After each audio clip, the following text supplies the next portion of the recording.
Welcome to Cartoonist Kayfabe. My name is Ed Piskor. I'm Jim Rugg. And today we're doing something a little different. Going to do an audio commentary track for Masters of Comic Book Art, the Harlan Ellison hosted video from 1987 that came right at the height of that 1986 boom in comic book production here in America. But first, we got to let you guys know that we have a Patreon, that there are people watching us live stream this commentary track in real time at this very moment, and you could be there if you support the Patreon at the King Kayfabe level. Hit the link in the description below this video. You're going to be able to see how to participate, and you'll be able to join the chat room in that participation. We have comic books out in the wild, Red Room, Antisocial Network, X-Men Grand Design. We have Hip Hop Family Tree. Jimmy has Street Angel. Hulk Grand Design is coming out later this year. Plain Jane is his shoujo comic. And without further ado, Jimmy, did you ever see this Masters of Comic, what is it called? The Masters of Comic Book Art video before? I've never seen it, and whenever we were talking about it, I thought it was the Masters of Comic Art, which was that like the book. Yeah, book, the museum show, and I thought, oh, they made a video for that a couple of years ago. No, sir. No, I was unfamiliar with this. Pretty interesting document. Ed, where'd you first see it? Was this a video store rental? I was in second grade, when, you know how like schools will keep open during the summer, but they'll have like Pilates classes and stuff like that? I took a comic book class taught by Wayne Wise from Phantom of the Attic Comics here in Pittsburgh when I was in second grade. And it was between second and third grade, summertime. And he played this video for us. Fast forwarded through the Steve Ditko part. He's very upset about that. But that's where I saw it. And the only thing that I remember from it was the big horned Batman that Bernie Wrightson draws, because it stuck out like that's not Batman. What are you talking about? But yeah, I saw it as a kid. Didn't know what it was called and was like kind of seeking it out. This never played on television, as far as I know. Comic Book Confidential did, and that's how I first saw that. But this is just the height of the VHS era when they were just making tapes about any old thing. This has that quality. It's kind of proto shoot interview style. It's very odd in that it's like 61 minutes. You know what I mean? Where would that ever air? Right. It's such a bizarre concept. One thing that I thought of watching this is who would be the people featured today? Yeah. You know, it's a really interesting document, and I think the comic book part of it, the book is part of it. Sure. You know, because like now it'd be, I don't know, it'd almost be too wide if you just said comic art. But really an interesting snapshot. And whenever you said the comic book boom, I thought you were going to go boom, bang, pow, comics aren't just for kids, because it feels like it's in that wave. You know, it's in when you see a Rolling Stone article on Frank Miller's Dark Knight. It is that That's wave. what this feels like. So yeah, totally. Kind of a neat artifact. So we have a link in the description below this video to, there have been versions of this video up on YouTube since the earliest days of YouTube. We'll do a little countdown to let you guys know, man. Click the links below. Take it to the place where there's the cigarette in the ashtray looking down, because not all of them have this Rhino video screen at the beginning that we're looking at right here. We'll do a countdown. You guys can sync up your videos, and we'll launch into this commentary track. How's that sound, Jimmy? Sounds good. All right, man. Give him that countdown then. 3, 2, 1. Off the bat, man. It doesn't get more 80s sounding than this music that's playing right here, man. That's very true. This would come right off your Casio keyboard. Name after name, as you see them come up, it's like almost everybody is gone. We still have Frank Miller. We still have Art Spiegelman. We still have Dave Sim.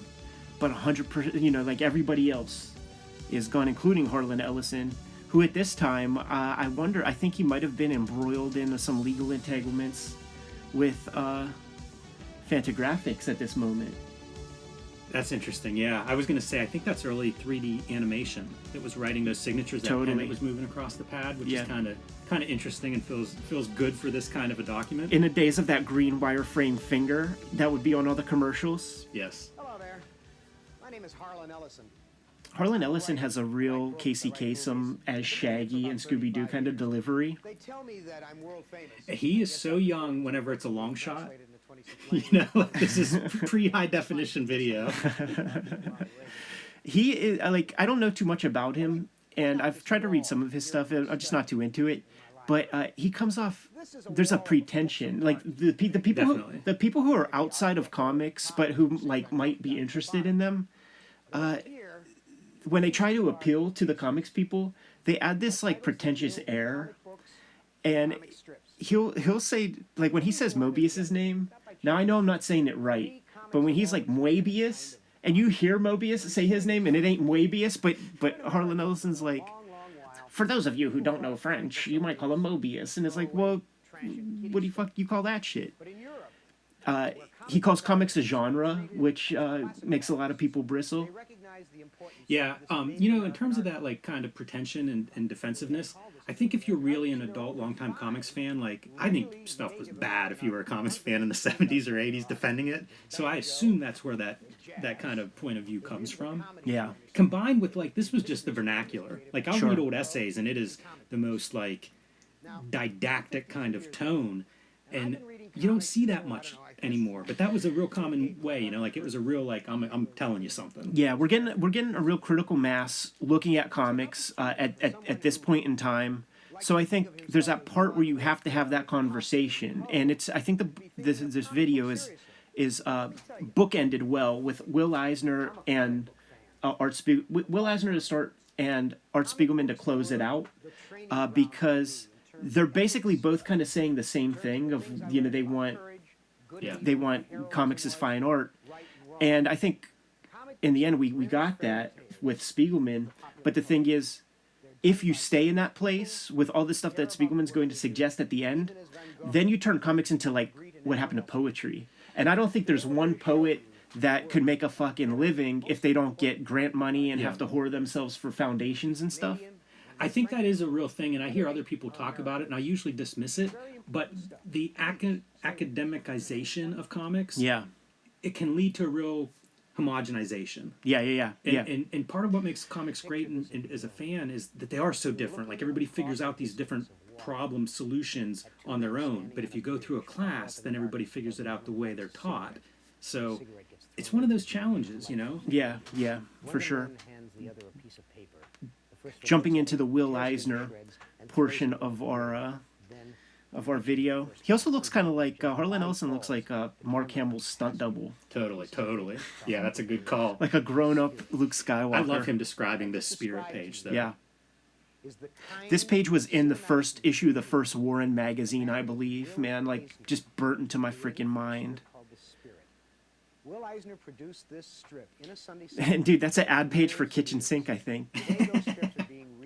And then these black and whites, this is that Kitchen Sink series. Like, they started off as color, but then they just used tone, and I actually like that so much more.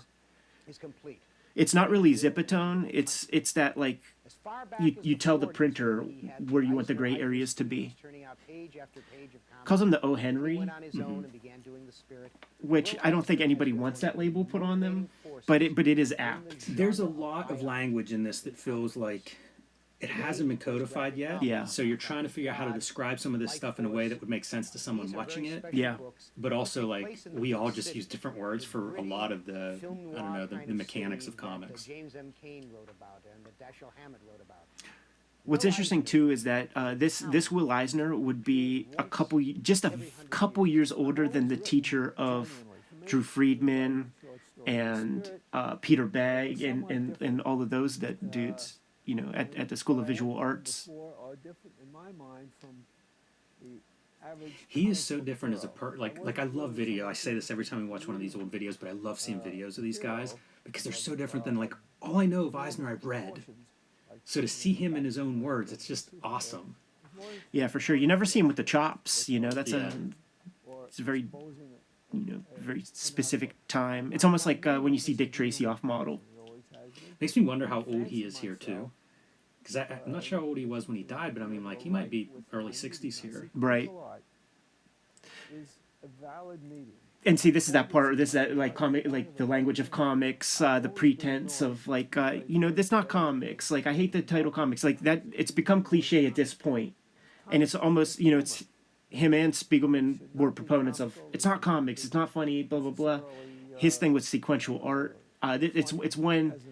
It's the stuff that's lobbed against Eisner when it comes to the hyperbolic pretension of his thing, because, like, the way he talks and the end result of the comic are really two different things, but it is cool to see his motivations. and how he talks about, I'm interested in acting, I watch people. Yeah, timing of the page. And he constantly refers to the stage Yes. as being like the cultural pinnacle or whatever of visual arts or something in the States. And I think during our Drew Friedman shoot interview, if it wasn't on the record, Drew might have said it off the record, where Will Eisner could never say that he just was sitting down like watching an episode of Kojak or something. he would say that like, I was walking through the living room and the TV was on. So he could never say that he watched TV, but he did get a little bit of that. But you could see this is another one of those lowbrow media. This is a pure melodrama with these characters. It's hyperbolic stuff, but it's very staged. It's very acted. The guy in the back row has to be able to tell what's happening. Yes, and I think he mentions working in theater very early on in his life and learning some of the lighting ideas. And honestly, that's stuff I think that can still be applied. Totally. Because that's composition, that's direction devices, it's drama. We looked at that Gilbert Hernandez piece where he's talking about, I didn't want to draw the whole living room. So I have a wall, I have the guy who's always dressed up, he's got his outside clothes off.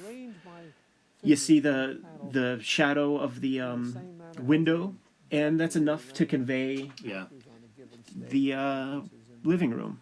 Yeah, and it comes up in that Eisner Miller book as they talk about setup and staging.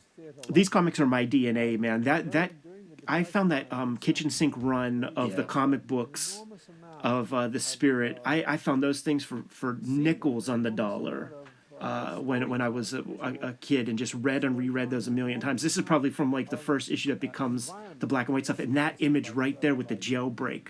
Look at that soupy sky. You know what always impressed me with those? Because I would get old comics and they usually sucked. They'd be poorly reproduced and stuff.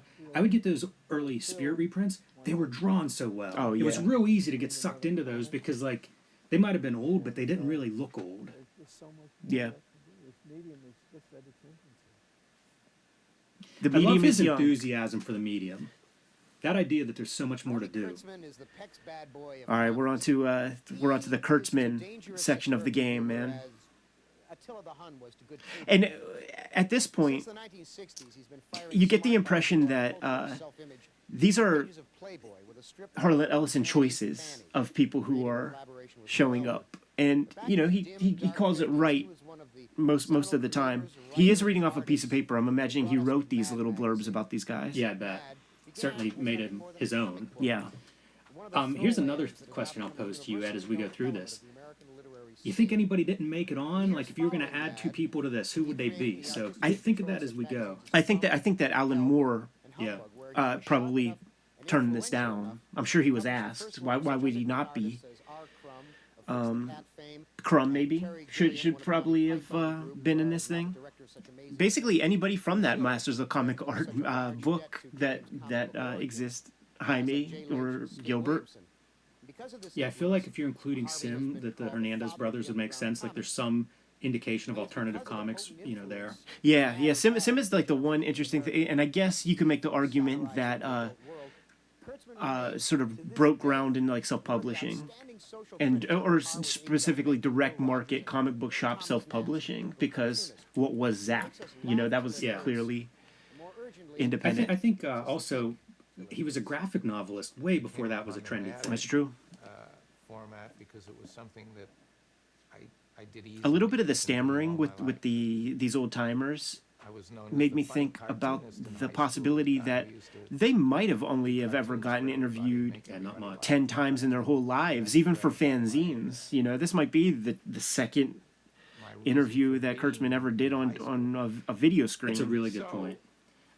I love when he's naming like his collaborators, and it's and dropping like, a little informal, like their friend. Like it's great. They're Willie and people. Woody, and talk about their little strengths and the stuff that he dug about their works.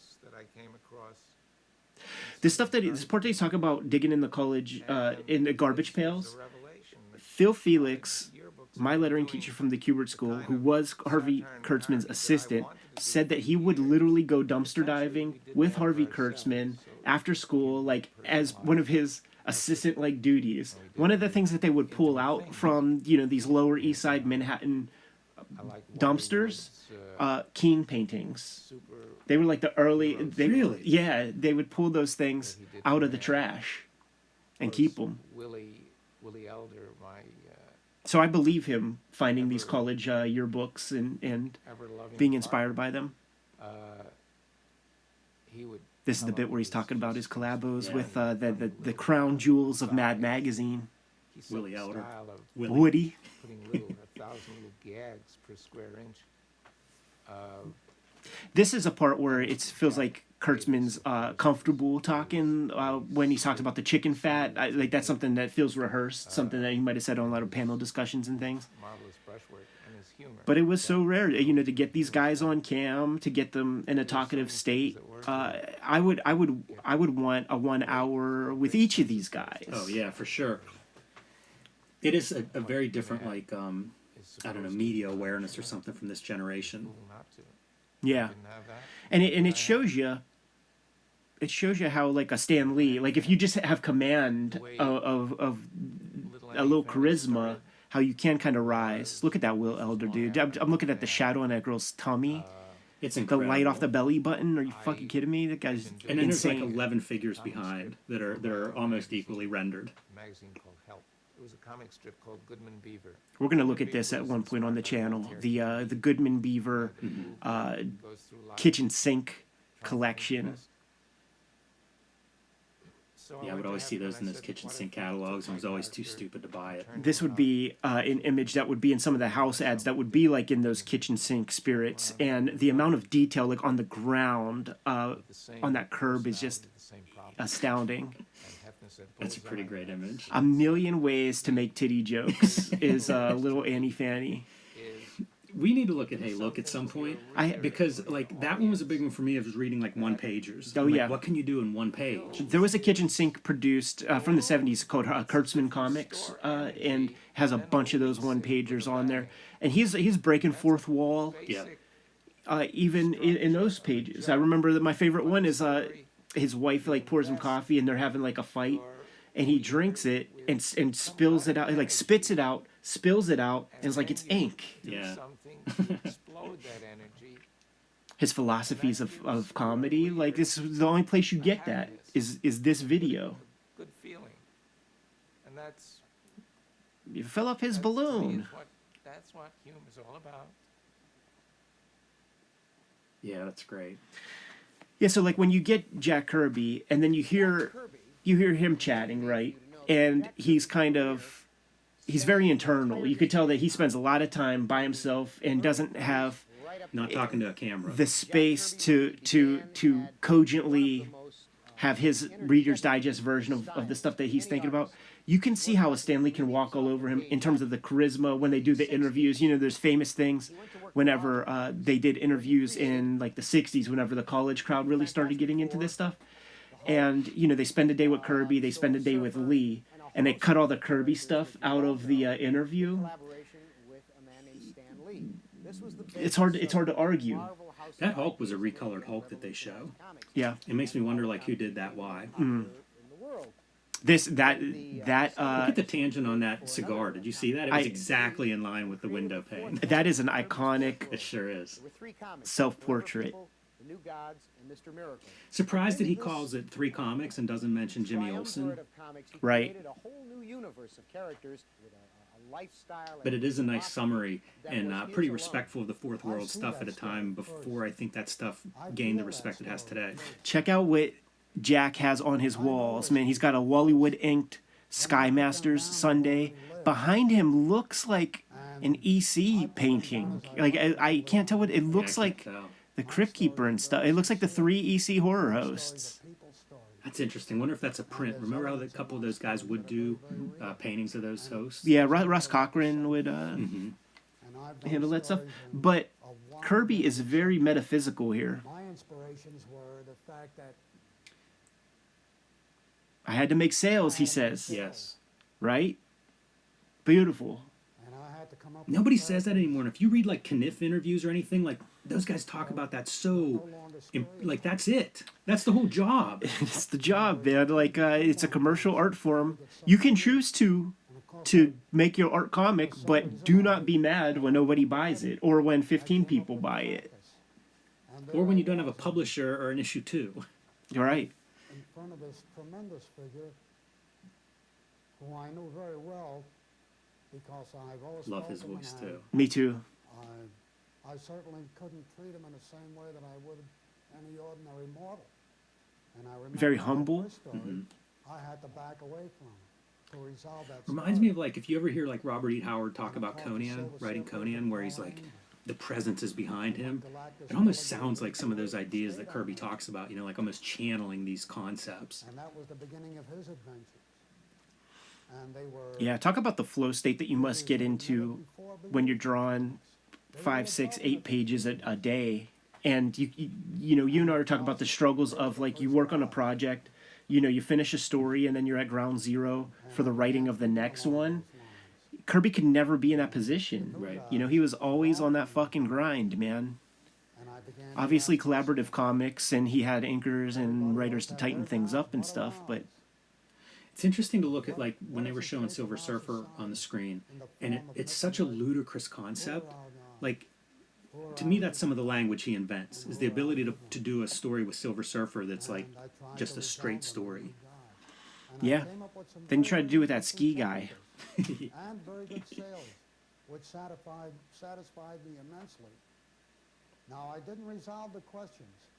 I'm a guy who lives with a lot This is of that part, questions. man, where he's like, I'm a man with a lot of questions. And, you know, this is a man, senior in age. I think Harlan Ellison calls it great at the beginning, where he's like, this guy was at every stage of comic books from the beginning. But this is where I feel like mortality is in Kirby's mind here, man. He's like, you know, if I go today, I have to admit that I'm satisfied. You know, like the questions were great. He never knew the answers in life, but It would be fulfilled in that manner. I wonder, you know, how close to 87 this is, because it'd be like that Comics Journal interview that we did with, you know, looked at the Kirby. Comic book medium itself is special. yeah. Something that was, So it's kind of around that time. that's a result of evolvement. From what I understand, I like that evolvement, because that's that blue collar shit, you know? they added a few This is a panels to dude that and you had a spent his comic time drawing. book. And they added a few pages to that, and you had a comic book. Now, what we can add to the This is comic great. It Like the is. history of the comics. Yeah. And he's like, we're going to have to think about that, right? Like, what is the next evolution going to be? And the technology wasn't there, but, you know, it's the internet. It's webcomics. feel is to I mean, obviously, graphic novels. what is it? Where is it going? How it will evolve. Imagine the conversations like if he were this age now, you know, where people would have access, like, come on the show, let's talk. The stuff that he would, you know, that's going on in his head. Yeah. He began his career in the 50s. Now, this is the part that I think that the art teacher was most excited to, like, get some Ditko on the record when he got the tape or whatever, and was tremendously disappointed In the early 60s, in Ditko, because I mean Ditko's reading something. He's not just having a conversation. He's reading a manifesto that's very much like those Ditko package comics that he did in his later days. That's just a filibuster about Randian philosophy. It's so cool to actually hear his voice. It's amazing that he participated. I was going to ask. I wasn't sure that was even him, if that was somebody that was reading his words, like he had written a statement and somebody, a voice actor read it. You know what? That's a good question. Mark Ditko would know. Hey, Mark, man, let us know. Is it the man? But I think it's amazing that Wayne was like, we're not showing this part yeah, to second grader. right. He's like, yeah, we don't need this piece. Were you just man. confused? No, yeah, I fast forwarded it. Yeah. You know, just went right through it, and I was like fine with that, because you know he would stop it at maybe a cool image, and then it's like, oh no, still more of that, because it is a screed, man. It's everything you wanted to know about Mr. A is kind of in this dialogue about humans as a model, good and bad. I still think about how the sort of anecdote Alan Moore says about Steve Ditko seeing Watchmen and saying, "Oh, Rorschach, oh, he's like Mr. A, but crazy." It's really neat the pieces that they put together for the Ditko.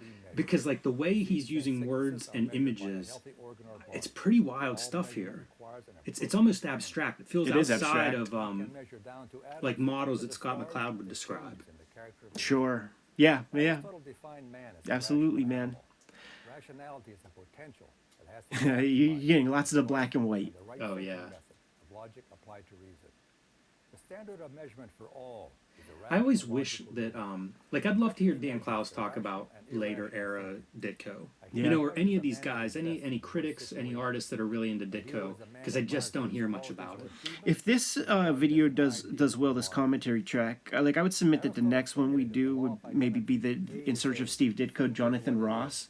Neil Gaiman is on there and talks about those late period comics, and he's like, they're not so much comics as essentially the manifesto of his ideologies and stuff. But the thing is, he never stopped with the drawing chops. He's maintained the drawing chops the entire time. And do you have The Safest Place? Yes. I feel like that might be like one of the last kind of cogent Steve Ditko helmed complete works. I don't know that it's cogent, but at least it looks like comics. It looks like Right. there's storytelling and cause and effect with images that have narrative value. Or to accept any part of the evil as a greater good. Also in that In Search of Steve Ditko, that has the Stan Lee interview that makes him look the schmuckiest ever. Did you ever see this thing, man? No, I haven't. Where Stan Lee is like, I believe that Steve Ditko thinks that he created Spider-Man, so if he wants to think that, I'm okay with that. And like, you know, just such legal Right. gymnastic talk, you know? Identify them and lead to a just ending with a hero. The lettering becomes very mechanical, like towards the end, like very architectural. The way that your woodshop teacher would like Of how a man insist that you clear use the understanding lettering of right guide, and wrong, and real Right. straight up and downs. to act, even if branded an outlaw. He dispensed a better justice than the prevailing legal moral one. He was a Boy, the moral art looks great avenger. on screen, though. He was It not does. like everyone else, not the average, the common, or the ordinary man. He was the exception. I think the guy from who made this tape, he hit us up in an email during year one of putting this channel together. Through a hero, one could identify the foolish, It does make me curious, because it seems brilliant on Ellison's part. Right. You know, his comics are starting to break through. Like, he's one of the front guys that are, like, putting himself next to them. Pretty shrewd. Yeah. You know, I don't know how calculated it is or how it came together, but I mean, I feel like that's a good move for whoever took that host role, and you know, I think he makes the most of it. Yeah, it's interesting, like, you know, what's the impetus for the whole thing? That's true. Without the need to act better. You know, like, in is Harlan Ellison's interest, is it in, you know, how people are currying favor and creating sides and factions whenever there's, like, a legal case? You know, we've done several court cases on the channel and went through transcriptions and things, and they would build teams, you know, so it's like Harlan Ellison building team Harlan here, putting some goodwill to the comics public. It's so hard to tell. You know, like with his credits, it could also be a thing where some producer shows up and is like, hey, what do you want to do? Comics are hot right now, so like we can make a little money. Comics are hot right now. VHS is hot right now. Let's make cost, like a budget perspective. Like, what is this? Shoot Harlan Ellison for a day talking, and then like head Just to edit. post. Yeah. Average, ordinary in mental strength. Rich in superpowers, but bankrupt in reason. Wow, Steve Ditko must have the biggest footprint on this whole video. It's 60 minutes, and they talked to about 10 guys. Yes. So it looks like Uncle Steve is getting about 10 minutes at a time. It feels like 30. Yeah. That's almost EC-like, that image right there. You know, whenever the internet first started, people would blog and they'd show like panels out of context. I can remember just like puzzling over how great it would look, and I'd track down the page and it'd be like, okay, that's cool. But there was something about like this type of presentation really is great for a video like this. You know, every one of these images they show is spectacular. If it is impossible to know what is true and to do what is right, then the flaw. Good pans and stuff. I wonder how you would do that thing. Is the camera on a belt or something? Like, how do you do pans like that? Because it's very mechanical. Like deliberately flawed eyesight or self-blindness. Yeah, I'm sure there's a system. Anti-life behavior will be the new standard for living. The resentment against the perfect hero. Oh, is the Steve. resentment against A is A. against the Yeah, you hear this stuff and you just think like, was he just miserable for decades? We went to Johnstown, PA, Yeah. 2 years ago when Mark Ditko put up the big exhibit, and he had a rich family life. He visited a That's family all nice. the I'm time. glad to hear that. Yeah. That always sounds good to me. To the superhero genre when he began working in When you start to get the Neal Adams and you get the Wrightson, it makes me think of the early TCJ interview that Ellison did with Gary Groth, where he's laying out the people that were sexy to him in comics. And for dudes of that older generation, like Neal Adams and Bernie Wrightson are the top dogs in comic book art. all through the 60s during the I can see why. Like when those guys were sort of at their A level, Then he went I mean, work it with the still X-Men stands up. and the Yeah. Avengers. And then, most importantly, he rescued the Batman from the Now we saw swamp Eisner, he's a teacher, so he has some experience talking in front of the public. You got your Kurtzman, you got your Kirby, you got your Ditko, and they're a little more reserved, inward type souls, a little stammering and things. Neal Adams got the pompadour, and he talks like he believes it. You know, like he believes the stuff he's saying. If a guy and a artist and a writer try real hard, it's got to be a good comic. Is that true? Yeah, I don't know about that. Got that pencil sharpener we all had in every class. I think probably the opportunity to Boy, he looks great there. He does, man. Got that trench, create compositions that looking were like a medium. private eye. Truly, it's Always had good hair. It wasn't like He does look like a private eye.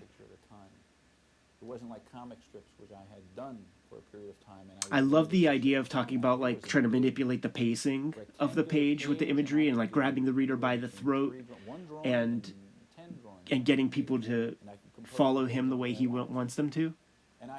But you see the confidence in the guy. Yes. You know, he's got a good energy, a good boss energy. This is the leader of Continuity Studios right there, baby. And he is looking at these pages like as a graphic artist. Yeah. First. Real funny that they don't show that Deadpool. I mean, Deadpool, that Deadman image that we're all thinking in our minds with the big face. You know, when they talk about the page design and all that stuff, like that's the one to show. You know, this is a little bit random right here. If I could just grab him by the throat, then he would follow and read in the way I wanted him to read. It's an amazing spread that they're looking at there. He kind of gives Deadman like the big credit, right? Like that's the one that he mostly.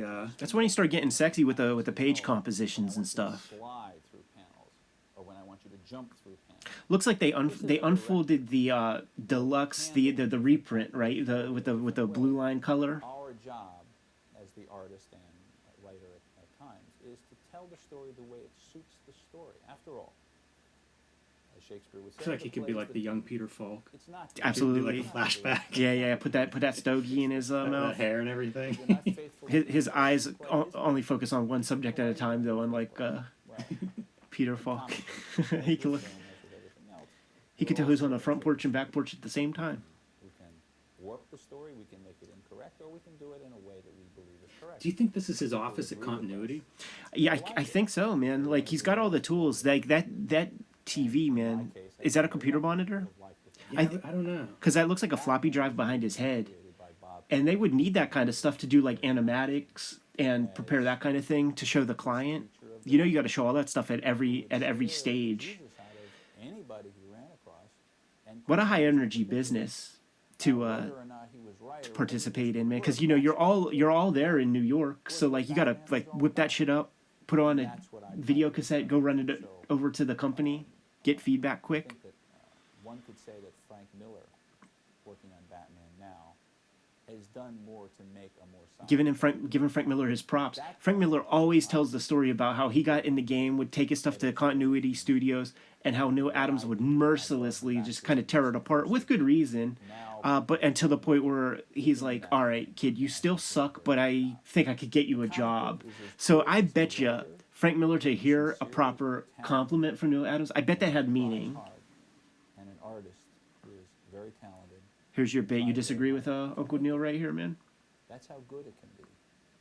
So if you put a good artist and a good writer together, and they try really hard to do something good, it just got to be a good comic. And it can't be trash. Not at all. No?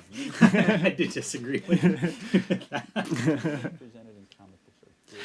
I wish it worked that way. The onus almost always falls on the writer's part, though. Like when an artist goes for it, you can skate by much further than a purple over-the-top writer. The only reading medium that a kid will take money out of his own pocket and buy This is that classic story because he wants to read it. of like, you know, kids pulling out their loot to like buy comics and choosing to do so. You know, 87, I was a comic reader before I had command of being able to read a word, man. I definitely had a stack of comic books that I was able to go back and read once I learned how to do so. So probably the last generation of that, I feel like. Yeah. Been called the master of the macabre.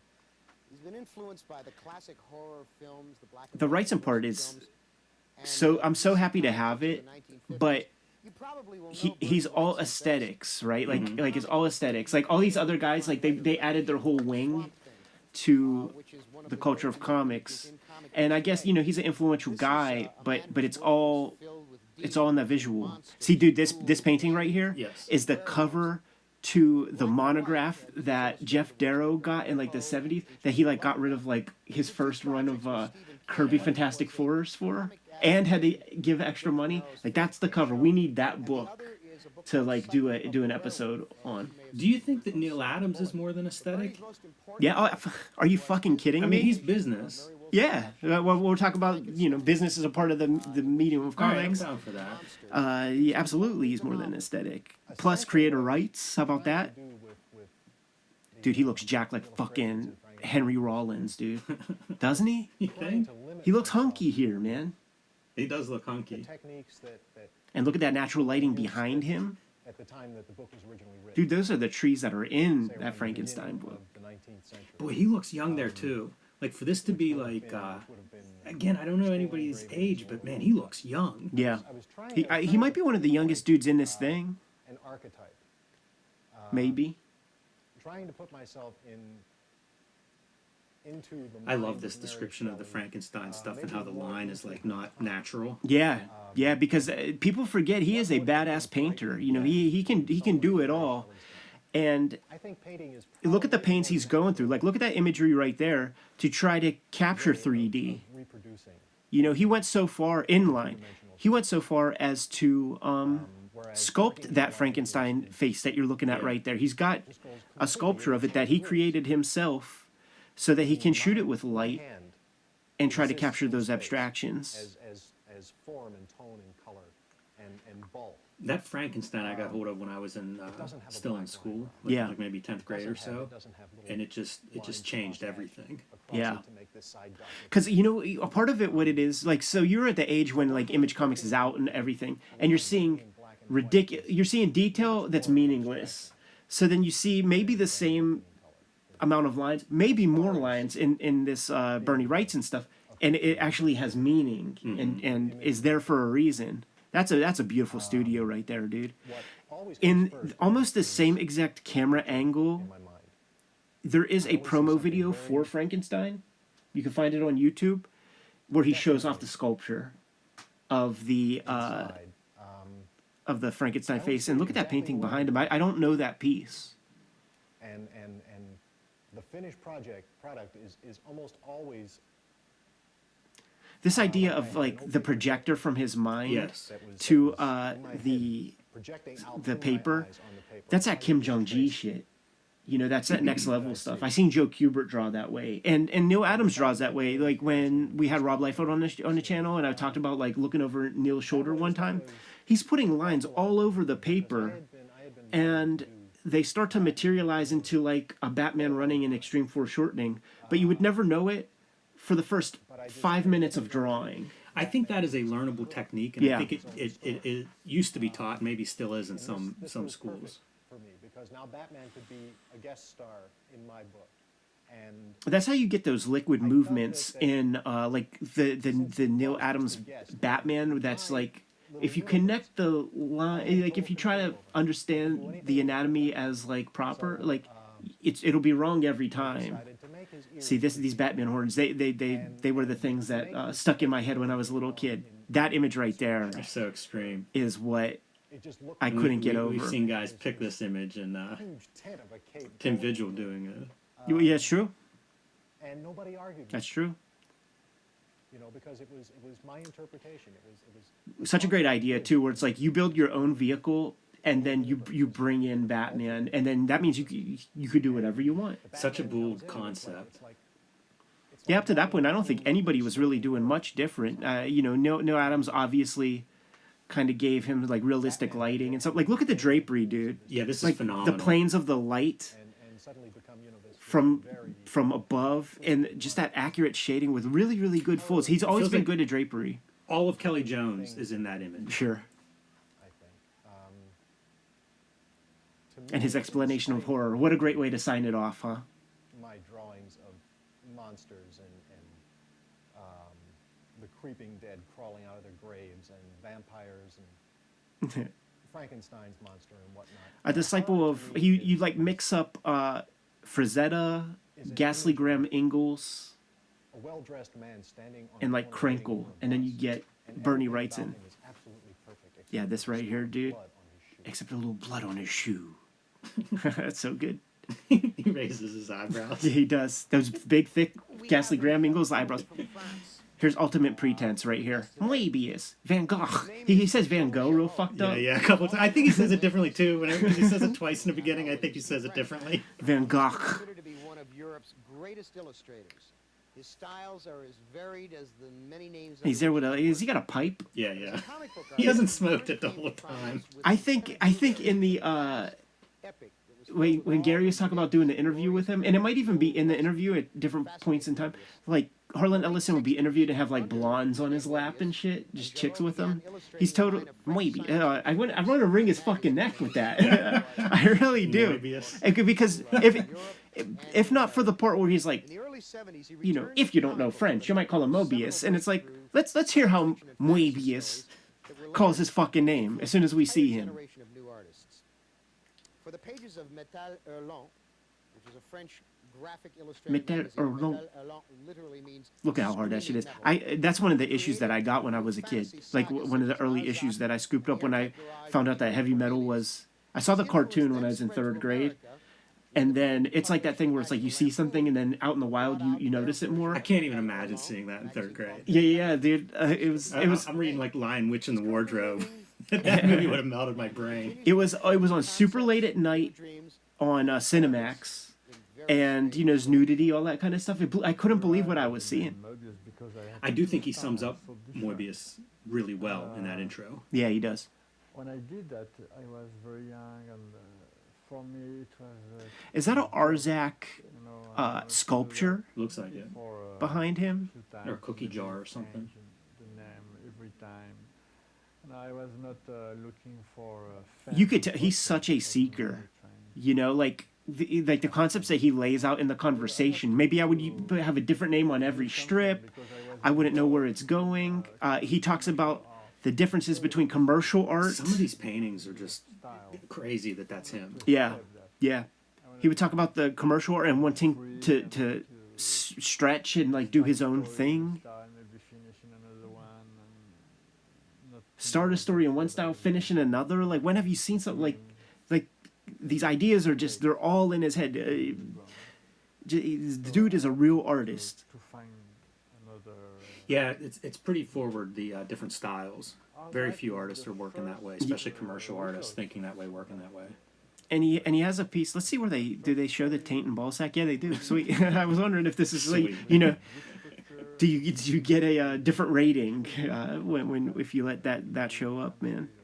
What an image on the left here. Yeah.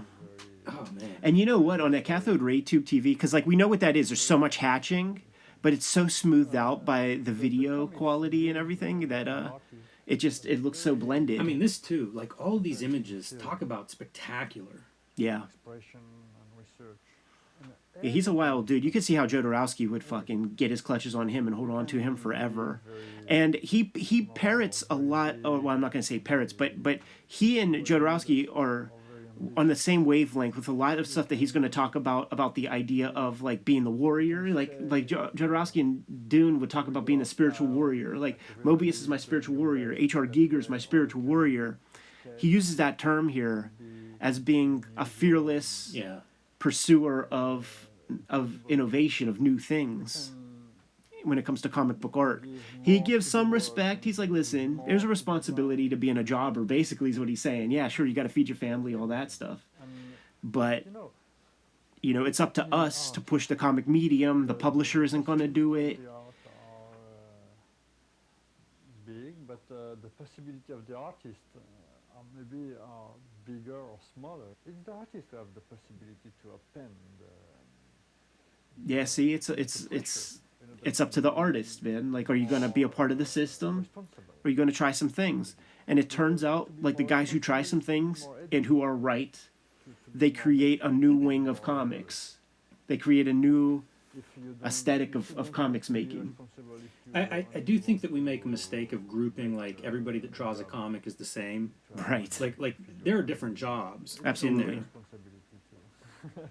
But if you want to stay in that field, all the comics... Looks hip with that ring in his ear. Because it's not the publisher who will push. And it's not the public. It's the artist. The artist The public. Boy, he's talking about, like, I know what you need. You know what you think you want, but I have what you need. You know, I feel like we're lining up comics right now for this. Oh, You know, absolutely. Like the ambitious artist really, yeah, it's great to hear Mobius say that. Yeah. Not the publisher, not the public, it's the artist. Yep. Now, this guy, arguably, at this point in time, 87, this is probably the big get, I would say, at this moment in time. Dark Knight Returns was getting so much fanfare, so much attention. Even Warner, you know, like, they're getting $10,000, $15,000 ads in Playboy magazine for Dark Knight Returns. Like, they're doing a big push for this guy. I like there's some Ronin talk. Sure. Because that was a book that when I come into comics is almost forgotten. Like, it's not a big book in 1990. It's true. And it's edited well into the video because you got to have Mobius first. You got Mobius so that Frank Miller can call back to Mobius after you just seen 5-10 minutes of Mobius art. Dude, they chose all the money shots of Ronin and Dark Knight. Like, these two pieces. That blood on Batman's hand is something that I stared at so much. It felt so realistic. The tinge of blood on that gray. And then look at the abstraction here that Lynn Varley was doing with This is what I bought. This was my first, this is my first Dark Knight. Yeah. And it revolutionizes the way we think about comic books. This is Frank Miller. He's hot. Better take a look at him. We've got to keep in mind that the He image is hot. people have of superheroes is Adam West playing Batman on the TV show. That's what had to be overcome. I wonder what this setting is right here. Because if it is Frank Miller's studio, then those are like Charles Williford and Mickey Spillane paperbacks right behind his head. But then what's behind his head at the left? Is that some of Lynn's stuff? It looks like a strawberry shortcake, like a bonnet or something. Yeah, no idea. I want to know, is this Frank's studio? If you know, put something in the comments. No conjectures, though. Boy, he's young, too. He must be 30 there. He says so. You know, he's like, I haven't been in the game for 10 years. You know, that's how he signs off. He's like, I'm new at this. And it's, you know, he's looked at as like the hot guy. So the cool thing about this video is that you get no feedback from, you don't hear the question that the interviewer is asking. But I don't think he would have taken the last bit of this conversation to the place of, like, I don't know where the medium is going if he wasn't asked that. So I think the interviewer is looking at him as like this wonder kid, kind of like, where's things going? And that is such a fucking trap to get caught up in if you're like that young hot guy. Like, you can't be believing your own shit. And I think he handles that conversation great. Also, because of all the promo that he's been doing over the past couple of years, and I think up to this point he did at least 3 TCJ interviews, he's pretty comfortable on the cam and on the mic. Ronin for me was absolute proof. He has his cadence, like, that he's always had. This is a great time. And he does speak... This is that Ronin talk. Yeah. And he talks about how it could be a totally different field. Yeah. Terrific production value. I was able to work in... Imagine that. Like, the possibility of Ronin wasn't there in comics when he got into the game. He was fully prepared. It's like how Klaus was talking about. He was fully prepared to maybe be an inker of Daredevil. Klaus said Daredevil.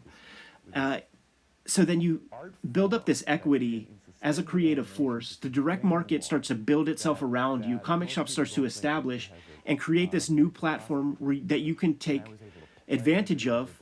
And I like that he stretched himself real far and created this cacophony that is Ronin.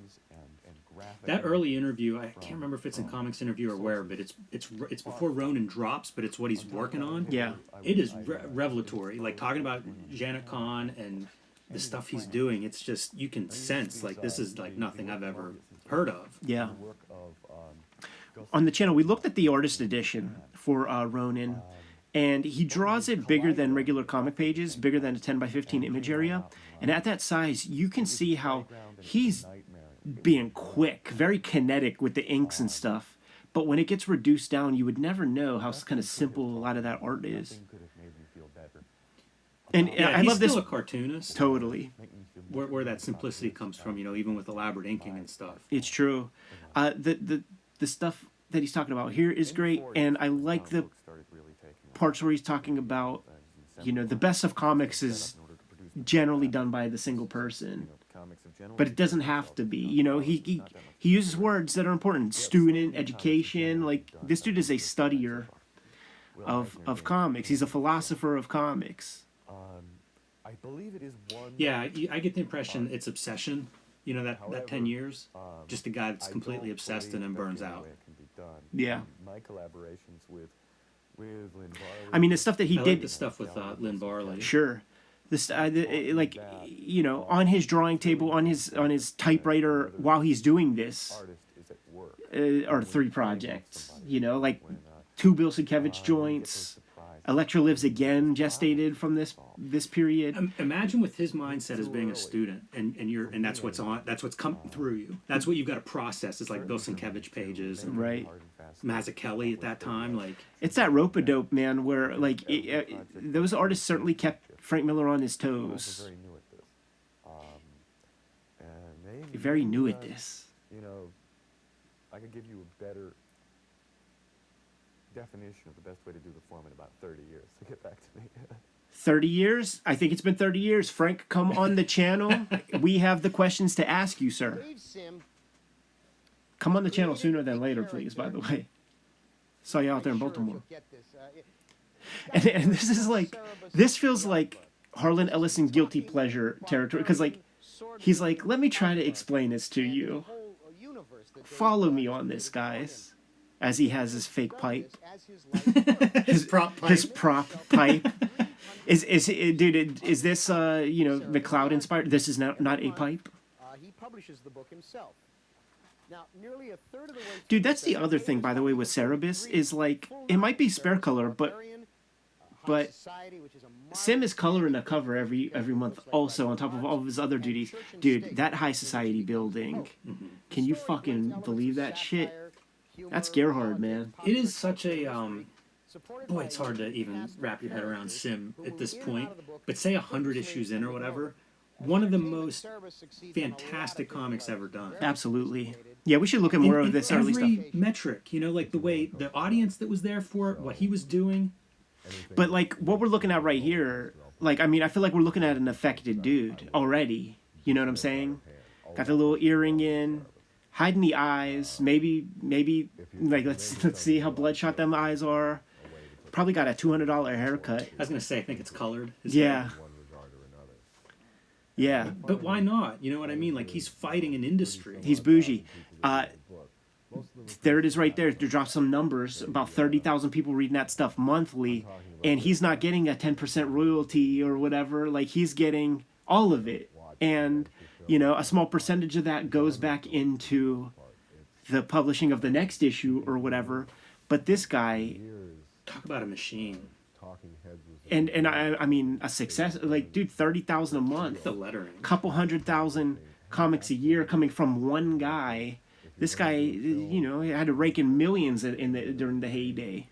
That doesn't have just 2 people talking. And he would flex that stuff, you know, like, but like we're getting an interesting Dave Sim here because, you know, he's a little more than 100 issues in or whatever, and he's still, you know, he talks about talking heads are important and and the conversation, that basically the relationships between people.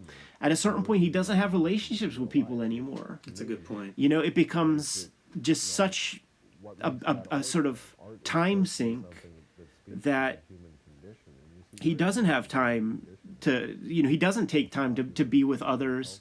Every relationship he builds, you know, gets harmed, including the Gerhard stuff, I think. It's a consequence of keeping your head down. I think that's and true. being so inward so constantly. Yeah, you're positioned as a god. You know, you're creating all of it, right? And you just, it's not healthy. And the thing is, it's the same thing as like the George Lucas or like the Kanye West stuff, where like he took a gamble, and he proved himself correctly against all odds, and that's where you can get fucked up, man. Where if you prove everybody else wrong in a single instance, you might think you would catch that lightning in a bottle again. You might think you're right more than you're wrong, and that could fucking bite you so hard, man. It could cause you a lot of trouble in your life. You got to have people that pull you down when you're flying too close to the sun with wings made of wax. But it's great to have Sim of this era on the record, because he's very cogent. It's a really interesting perspective on comics and the medium too. He has his passive aggression here. How many people are getting thrown off of balconies? A direct Watchmen diss. As he goes along, pretty much as the wind shifts. It's one of those things that I don't know whether history will ever correct, but it's so dismissed at this point. Yeah. And I mean, you know, maybe many of those issues aren't very good, but boy, there are a lot that are. As a whole piece, like it's in my main bookshelf, you know, not far from the complete Crumb comics, every trade paperback, and as a whole, like that is art. It becomes Darger, you know. Like I was gonna say, like, put it in the Outsider Art Museum at the very least. It's Vivian Girl. Like Vivian Girls is 15,000 pages, so you know Dave Sim had to compromise. He didn't write 15,000 page novel, but he drew an 8,000 page comic. It does not work in any of the ordinary. It makes so much sense, man, that you close the thing out with Spiegelman. So you give the entire history of comic books with everybody earlier, and you know you have the pop star in the direct market, which is Frank Miller, but then Spiegelman feels like the culmination of all of it. You take the Eisnerian bits that work, you take the Kurtzman bits that work, and you know the bouginess of what comics could be. And then you cram it into Spiegelman. Comic book art. He emerged from the underground cartoonists of the 60s, and he co-founded the magazine. It's so interesting that he chooses comic books to work in, you know, and I guess maybe there aren't alternatives when he starts in the early 80s, but not the guy I would expect to be a defender of comic books. This format, Spiegelman. International potpourri of graphic storytelling. Yeah, I don't know that he defends the format all that very much. Through Mouse, however, Spiegelman has been able to break. He defends the medium. I don't want to say lowbrow, but it's such a human way to tell a story like this. An audience that would otherwise have ignored comic books. Serious-minded people who would read Jane Austen but who would never look at an issue of Daredevil have found Mouse and have found it to be art. We covered the Harlan Ellison issue of Daredevil, by the way. We have a video of that. This is the loft, man. This is the legendary loft. This is where they were tearing up Raw magazine number 7 covers and pasting them back in. I have that template that's right by his hand with the cigarette, the green one with the big circles. Yeah. Where it's like those are half circles, and then you just connect the lines, and then you can get a bigger circle than you could ever get with a compass. Essential tool. But this is the loft. Like in this loft is like a printing press that Francois has. See that School of Visual Arts poster behind him, dude? I was wondering if that about the comics are about telling a if story. that Panther in the background, if that's an original or if it's a print. Is that a Panther? I think so. Yeah. Process, but it wasn't something I was eager to enter into just to tell one more. Huh. Now you have me doubting whether it's a Panther. Yeah, I just don't know. It's just too much work for that. So I had to find a story that was really important enough for me to. I like wonder if that's Mark Newgarden. Enter into fully, and something difficult enough to keep me challenged. I think it's a Panther though. Throughout, and Mouse seemed like about the most challenging thing I could undertake. In Mouse, They always show this image whenever there's mouse coverage on TV. Like even in Comic Confidential, this is like one of the striking images. You know what's interesting? Thinking about it is that like that volume 2 of Raw that comes out in the 90s. Like he's still doing mouse. Mm-hmm. You know, That like is true. like he still hasn't gotten the Pulitzer yet. I think that happens in 90. So like he doesn't even know how much it's gonna grow for him. Probably no Scholastic deal, putting these comics into grade schoolers' hands and stuff. being a writer first and But I'm certainly respected at the time. Look at those lines, dude. I love when he talks about the tools, and it's just like, I'm using felt pens and stuff that you could go down and get at Typing paper. yeah. compared to other comic books and compared to other things that I've done. I always think this is like beautiful, and it always surprises me when people are critical of it as like a like the art form. I never really hear it. Like the places where I do hear it is it's there's still reverence. Like I remember Stationary supplies, he calls it. Yeah. I love Crumb. In this one interview, was talking about the artists who are like have limited ability but could like do good things with their work, and he called Spiegelman out numero uno. And I get what he means, but he also said he's like, the guy has limited ability and can like do some stuff, because the conversation was Crumb was talking about how he's a drawer first. Yeah. But there are guys in comics who aren't that way, have the idea, and Spiegelman being the top of that list. But you know, the marks are so important to me. Like I look at a Schultz and go, it's great. But really, if you were thinking of like a drawer, nobody's looking at Schultz and going, oh, that's a drawer. Right. But I, you know, it's comics. Like it's cartoons. Look at his old noodly period. Yeah.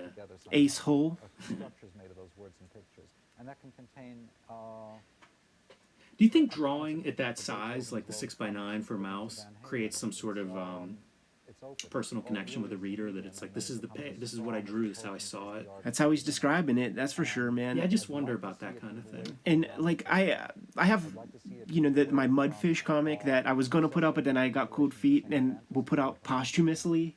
It's drawn, you know, on typing paper size and stuff, and like I like it, you know, like.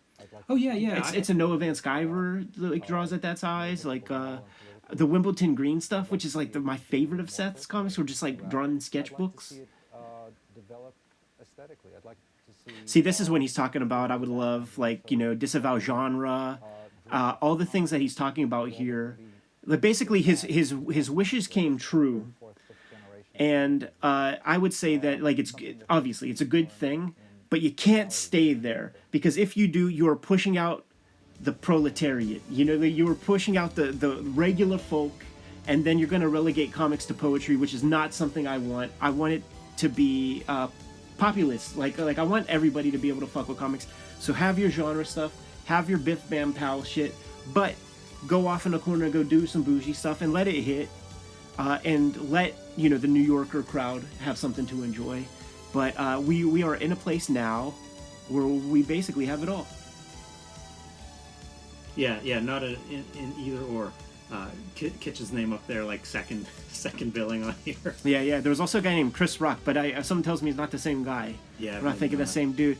Anyhow, man, there's our audio commentary for Masters of Comic Book Art. The Patreon patrons who have helped support the channel get to be with us in tandem while we are recording this. Hit up the Patreon in the description below. You'll get all our videos well ahead of anybody else, but we're still putting videos out every single day. Jimmy, what do you have out in the wild, man? Street Angel, Deadly Squirrel, Alive, The Plain Janes, and Hulk Grand Design are the books to go track down. And join me on patreon.com/JimRugg, where you can see more of my art and comics, and you can download out-of-print zines and mini comics. Red Room Trigger Warnings is the book that I have out on the racks right at this given moment, man. I'm serializing new Red Room comics right now on my Patreon.